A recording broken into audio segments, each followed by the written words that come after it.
Hello बाबा, मी या माणसासोबत अजिबात राहू शकत नाही. मला आत्ताच्या आत्ता न्यायला या. काय झालं बाळा, का रडाल्यास? जावाय बापूकडे जरा फोन दे. हॅलो सासरे बुवा. अहो जावाय बापू, काय झालं? अहो सासरे बुवा, सोन्याचं नेकलेस मागायले. तुम्हाला तर माहित आहे की सोनं किती महाग झालंय. मी तुम्हाला 1,00,000 रुपये पाठवतो. आमचं पण मुलाबाळाचं घर आहे, कशाला तिला इकडे पाठवा लागलाय? नाही हो सासरे बुवा, तिनं अजिबात ऐकायला गेली. अरे बाळा, मी तुला 2,00,000 रुपये पाठवतो, कशाला आमच्या घरला किरकिर पाठवा लागलाय? आम्हाला सुखानं राहू दे की.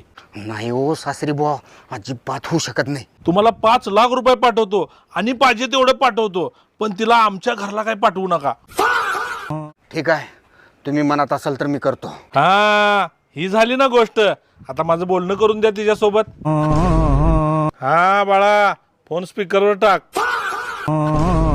जावाय बापू, माझ्या पोरगीची एक पण इच्छा जर पूर्ण नाही झाली तर तिथं येऊन हातपाय तोडतो.